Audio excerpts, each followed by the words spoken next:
जय हिंद दोस्तों, स्वागत है आप सभी का एक बार फिर से हमारे YouTube चैनल दी कॉपी पेन में। तो हम लोग बात कर रहे थे प्राचीन भारत की। और प्राचीन भारत में एक लेशन था, ठीक है।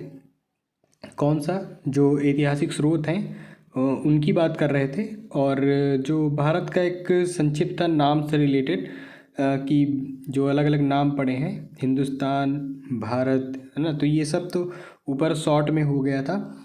तो इसका पार्ट फर्स्ट का वीडियो आप लोगों ने देखा, आई होप वो वीडियो आपको पसंद आया होगा। तो इस वीडियो में जो स्रोतों से संबंधित चीज़ें बच गई हैं उनकी हम लोग इस वीडियो में बात कर लेंगे, ठीक। तो हम लोग लूसेंट जिंदाबाद सीरीज़ की बात कर रहे हैं, तो आप भी एकदम जिंदा दिली से मन लगा के पढ़िए। और जितना इस वीडियो में बताया जा रहा है उसको ध्यान से सुनिए, ठीक है। पेपर के लिए इम्पोर्टेंट चीज़ ही बताई जाएगी। और एक एक चीज़ पेपर अगर यहाँ से अगर बनता है तो यही चीज़ लगभग पूछी जाएगी, ठीक। बाकी अगर आपको इससे इतर कोई नॉलेज बढ़िया मिलती है तो आप उसको ज़रूर पढ़ें।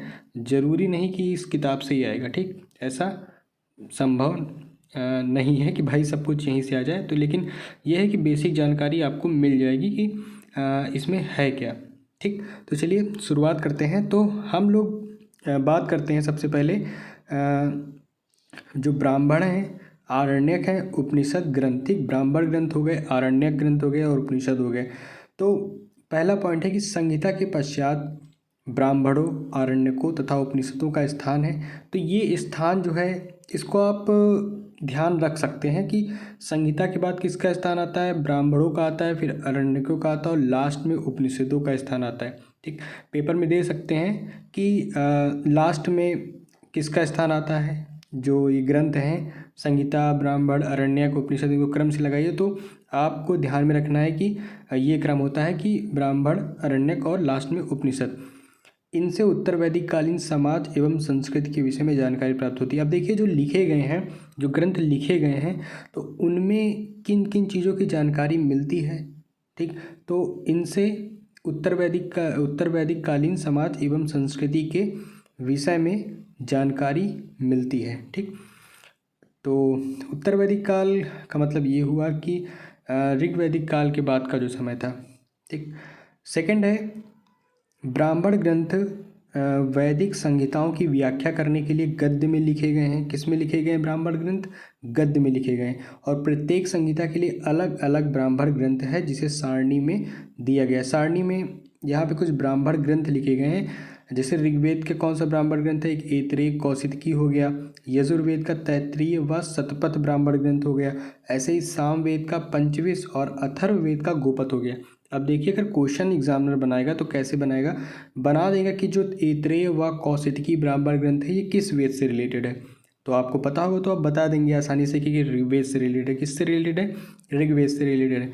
ऐसे ही तैत्तिरीय व शतपथ के बारे में भी पूछ सकता है कि भाई ये ब्राह्मण ग्रंथ किस धर्म से रिलेटेड, किस वेद से रिलेटेड है। तो ये आप बता सकते हैं कि यजुर्वेद से रिलेटेड है, ठीक। आगे चलें, ठीक है। इन ब्राह्मण ग्रंथों से हमें परीक्षित के बाद और बिंबिसार के पूर्व की घटनाओं का ज्ञान प्राप्त होता है, ठीक। तो ये सब तो नॉर्मल लाइन है, इनको बस पढ़ते चले जाएंगे, समझते चले जाएंगे। नहीं भी याद रहेंगे तो कोई बात नहीं, ठीक। इसके बाद ऐतरेय में राज्याभिषेक के नियम एवं कुछ प्राचीन राजाओं के नाम दिए गए हैं। शतपथ में गांधार, शल्य, कैकेय, कुरु, पांचाल, कौशल, विदेह आदि राजाओं का उल्लेख मिलता है। वैदिक साहित्य में ऋग्वेद के बाद शतपथ ब्राह्मण का स्थान है। तो ये पॉइंट आप याद रख सकते हैं कि ऋग्वेद के बाद शतपथ ब्राह्मण का स्थान है। नेक्स्ट है कि आरण्यक में यज्ञ से जुड़े कुछ कर्मकांडों की दार्शनिक और प्रतीकात्मक अभिव्यक्ति है। नेक्स्ट, उपनिषदों की संख्या 108 है, बिल्कुल ध्यान में रखनी है, जिनमें 13 को मूलभूत उपनिषदों की श्रेणी में रखा गया है। इसमें यज्ञ से जुड़े दार्शनिक विचार, शरीर, ब्रह्मांड, आत्मा तथा ब्रह्मा की व्याख्या की गई है, ठीक। किसमें? इन्हीं उपनिषदों में। और इनकी संख्या 108 तो आपको ध्यान में रखनी ही रखनी है। इसके बाद जो पॉइंट पढ़ रहे हैं ना, इसको भी आपको ध्यान में रखना है कि स्त्री की सर्वाधिक गिरी हुई स्थिति कौन सी संहिता में प्राप्त होती है? तो मैत्रेयी संहिता में प्राप्त होती है, ठीक। और इसमें भाई स्त्री को जैसे जुआ और शराब ये दोष होते हैं ना, जुआ और शराब, जुआ खेलना और शराब पीना दोष होते हैं ना। तो वैसे ही स्त्री को क्या बताया गया है? पुरुष का तीसरा मुख्य दोष बताया गया है। जुआ पहला हो गया, शराब दूसरा हो गया और स्त्री तीसरा। ठीक, तो बताया गया ऐसा। वैसे यहाँ पे आपको ये पॉइंट बस याद में रखना है, स्त्री की सर्वाधिक गिरी हुई स्थिति मैत्रेयणी संहिता से प्राप्त होती है। नेक्स्ट क्या है कि शतपथ ब्राह्मण में स्त्री को पुरुष की अर्धांगिनी कहा गया है, ये भी पॉइंट आप याद कर सकते हैं। जबालोपनिषद में चारों आश्रमों का उल्लेख मिलता है, ये तो आपको बिल्कुल में ध्यान रखना है। ठीक, ध्यान रखना है, भूलना नहीं है। ठीक, मैं जो पॉइंट ध्यान रखा जाने योग्य है हम बता देंगे। ठीक, तो जबालोपनिषद में चारों आश्रमों का उल्लेख मिलता है। नेक्स्ट क्या है कि स्मृति ग्रंथि में सबसे प्राचीन एवं प्रामाणिक मनुस्मृति मानी जाती है। यह शुंग काल का मानक ग्रंथ है। नारद स्मृति गुप्त युग के विषय में जानकारी प्रदान करता है। तो ये ब्राह्मण, आरण्यक तथा उपनिषद ग्रंथों के बारे में बिंदुओं के माध्यम से हम लोगों ने समझ लिया है। अब हम लोग वेदांग एवं सूत्र के बारे में जानकारी लेंगे। ठीक, तो चलिए पढ़ते हैं अपना पहला पॉइंट। लिखा है कि वेदों को भली भांति समझने के लिए 6 वेदांगों की रचना हुई है। ठीक, तो वेदांगों की रचना कैसी हुई? देखिए, वेदांग मतलब वेद के अंग। अब आप अंग का अध्ययन करेंगे तो शरीर का अध्ययन तो आपको अपने आप ही हो जाएगा, क्योंकि अंगों से मिलकर ही शरीर की रचना हुई है। वैसे वेदांग आप अच्छे से समझ जाएंगे तो वेदों की जानकारी लेने में आपको सुविधा होगी। ठीक, इसीलिए कहा है कि वेदों को भली भांति समझने के लिए कितने वेदांगों की रचना हुई है? 6 वेदांगों की रचना हुई है ना। कितने वेदांग हैं? 6, याद रखना है। तो पहला तो 6 वेदांग कौन कौन से? शिक्षा, कल्प, व्याकरण, निरुक्त, छंद और ज्योतिष।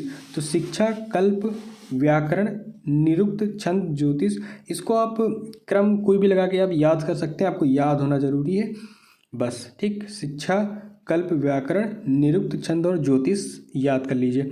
वैदिक साहित्य को अक्षुण्ण बनाए रखने के लिए सूत्र साहित्य का प्रणयन किया गया है। श्रौत, गृह तथा धर्म सूत्रों के अध्ययन से हमें यज्ञीय विधि विधानों, कर्मकांडों तथा राजनीति विधि एवं व्यवहार से संबंधित महत्वपूर्ण बातें ज्ञात करते हैं। इसके बाद अगला पॉइंट है कि प्रमुख सूत्रकारों में गौतम, बौधायन, आपस्तंभ, वशिष्ठ आदि के नाम विशेष रूप से उल्लेखनीय हैं। नेक्स्ट है कि सूत्रों में गौतम धर्मसूत्र सबसे प्राचीन माना गया है।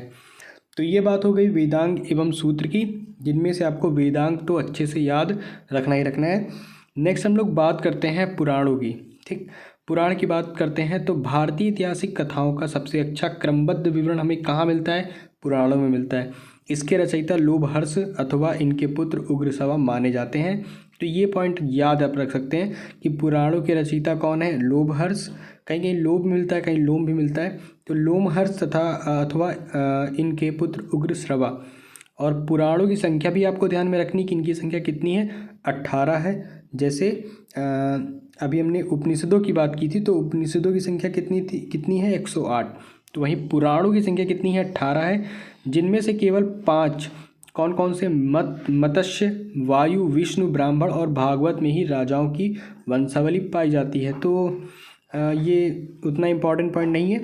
आपको यहाँ पे किनके बारे में? लोमहर्ष, उग्रश्रवा और 18 इनकी संख्या, ये ध्यान में रखना है। पुराणों में मत्स्य पुराण जो है वो सबसे प्राचीन एवं प्रामाणिक है, ध्यान में रख सकते हैं। नेक्स्ट है कि अधिकतर पुराण सरल संस्कृत श्लोक में लिखे गए हैं। स्त्रियां तथा शूद्र जिन्हें वेद पढ़ने की अनुमति नहीं थी, वे भी पुराण सुन सकते थे। पुराणों का पाठ पुजारी मंदिरों में किया करते थे, तभी वे सुनते थे। सामाजिक एवं सांस्कृतिक दृष्टि से अग्नि पुराण का काफ़ी महत्व है, जिसमें राजतंत्र के साथ साथ कृषि संबंधी विवरण भी दिया गया है अग्नि पुराण में। ठीक, तो यहाँ पर पुराणों की भी बात हो गई है। और यहाँ कुछ पुराण लिखे, जैसे विष्णु पुराण मौर्य वंश से संबंधित है, मत्स्य पुराण जो है आंध्र सातवाहन वंश से संबंधित है, वायु पुराण जो है वो गुप्त वंश से संबंधित है। ठीक, तो यहाँ पे वेदांग, सूत्र और पुराणों की बात हो गई है। अब कुछ थोड़ा सा अलग पढ़ेंगे, जैसे बौद्ध, जैन एवं अन्य साहित्य, ये कैसे स्रोत सिद्ध हुए हैं, तो देखते हैं। पहला पॉइंट है कि जातक में बुद्ध की पूर्व जन्म की कहानी वर्णित है। हीनयान का प्रमुख ग्रंथ कथावस्तु है, जिसमें महात्मा बुद्ध का जीवन चरित्र अनेक कथानकों के साथ वर्णित है। नेक्स्ट है कि जैन साहित्य को आगम कहा जाता है। ये ध्यान में रख सकते हैं कि जैन साहित्य को भाई क्या कहा जाता है? आगम कहा जाता है। और जैन धर्म का जो प्रारंभिक इतिहास कल्पसूत्र जैन धर्म का प्रारंभिक इतिहास कल्पसूत्र से ज्ञात होता है। जैन ग्रंथ भगवती सूत्र में महावीर के जीवन कृत्यों तथा अन्य समकालिकों के साथ उनके संबंधों का विवरण मिलता है।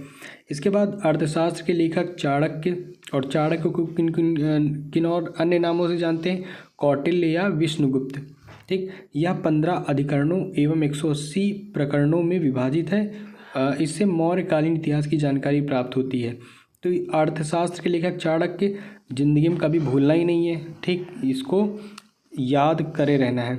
कौटिल्य और विष्णुगुप्त इन्हीं को कहते हैं, ये भी जिंदगी में कभी भूलना नहीं है।